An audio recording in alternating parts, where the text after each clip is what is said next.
I don't think there's much value in spending a great deal of the hearing on what appears to have been the acrimonious history between the two principal campaign groups for leaving.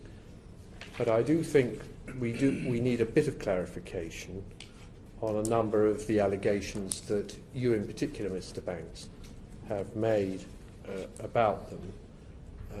And perhaps I should just read a few of those out and then ask you to comment on them.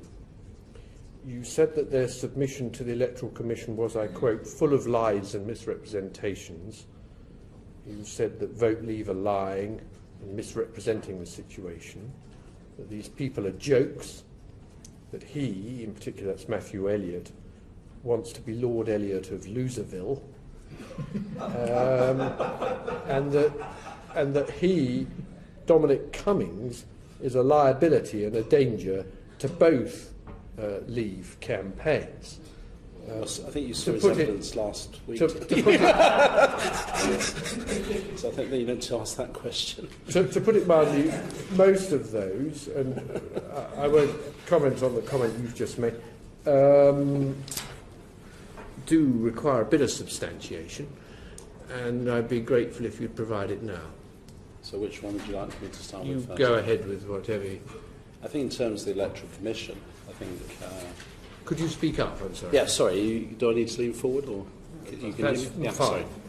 Yeah. In terms of the Electoral Commission, our view of life was always that the Vote Leave bid was the kind of establishment bid, if you like.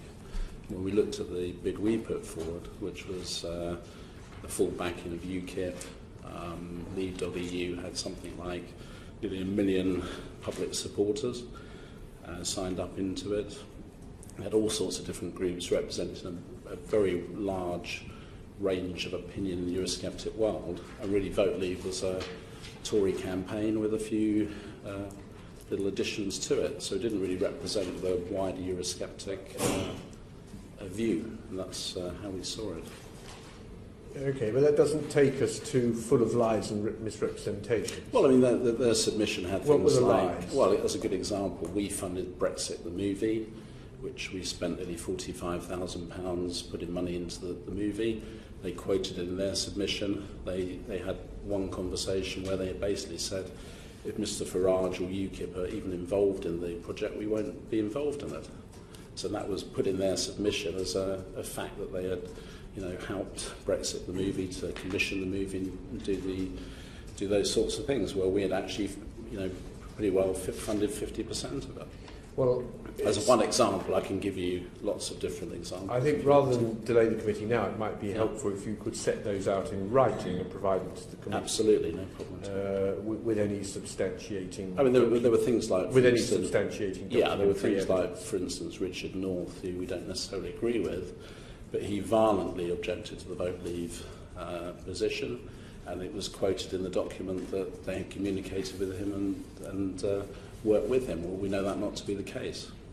Now, when you say that the process, I haven't actually quoted all the quotes by any means I have in front of me, but perhaps I'll supply one more. You have said of the Electoral Commission's decision, I quote, "We have decided to show the public how this process was stitched up." Yeah. So that seems to be an allegation not about lies or misrepresentation by Vote Leave, but about the conduct of the Electoral Commission. Well, I'd be grateful if you could substantiate that. We contemplated a judicial review based on a number of facts, but one of them which was there are 8 commissioners of the Electoral Commission, 3 of which excused themselves because they were conflicted. We don't know the reasons why they were conflicted, but one of the commissioners actually voted on the decision that had a conflict relating to Vote Leave, but because they didn't have enough commissioners to form a quorum, they actually allowed someone to vote that was conflicted. And in the business world, that would be out of the question and pretty reprehensible. Well, you're subject to, we may decide to take as subject to parliamentary privilege evidence on that point as well. It's a very serious allegation you're making about the Electoral Commission, whose task is to ensure the highest standards in our elections. I have there their documentation in front of me here. Can I make a second point? Yes, of course. Well, the second point was that a couple of the prominent Vote Leave supporters actually communicated via the internet. They won the designation 2 days before the Commission were actually due to announce the result. And I think one of the people that's a very senior member of it actually tweeted out, "Congratulations, Vote Leave, you've won the designation." Sorry, a very senior member of Vote Leave, yeah. Of Of the not a Vote senior Leave. member of the Electoral Commission. No, not of the Vote Leave campaign. We then wrote to the Electoral Commission by email saying, what the hell's going on? You're meant to be announcing this Thursday. They then brought forward their decision by a day because they realised the news was out there. And it was clear that the Electoral Commission had either communicated the result prematurely to Vote Leave or otherwise. But it doesn't give much faith in the confidence when you've got a date where you announce it and then the news is out 2 days beforehand. So call it a stitch-up, call it what you like, but in my book, you know, if there's a process, you stick to it. It just does seem to have been an extraordinary fratricidal war, tension here between these two groups, bearing in mind you agree on so much. We agree on quite a lot. Yeah, there's some things we don't agree on. But if you look at the competition, I would say it's a good Thatcherite principle, sorry for the Labour members of this committee, that competition is good. We raised nearly £9 million for the campaign. We wrote to over 10 million people individually. We sent out leaflets to a balance of another 11 million. So when you talk about the government's in leaflets, our campaign has nearly communicated with the whole country. So we raised £9 million. I think the competition spurred both sides on.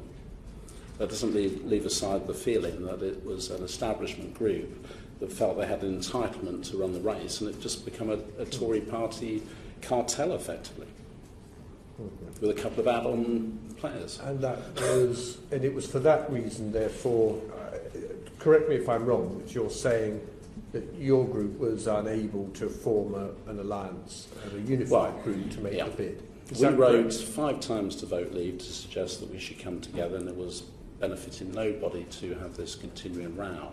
Obviously strong personalities involved in it, but I believe that, particularly with Mr Elliott and Mr Cummins, they believed it was their kind of God-given right to run this campaign, and no one else could be involved. If you take Vote Leave back to its roots, it was formed out of Business for Britain, and the original concept was this was a group that was going to be led by businessmen. Now it's led by politicians, mainly Conservative politicians, as I say, that are trying to marginalise other people in the Eurosceptic world, particularly UKIP and others. So you can understand that we are slightly aggrieved at the process. Yes, although right at the heart of it is this allegation of a stitch-up by the Electoral Commission, and I think it's extremely important that you supply us with everything. Well, I'm very happy to do so. The 2 points that lead to a stitch-up is announcing to the other side 2 days before the...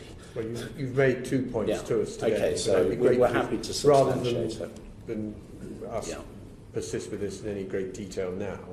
As I said at the beginning, I don't think we want to have half a hearing on this point. Well, you've asked the question. I mean, in the document, for instance, they quoted the support of Labour Leave, who had specifically written to the Electoral Commission saying that they were not involved with Vote Leave anymore because of their practices, and they didn't like them.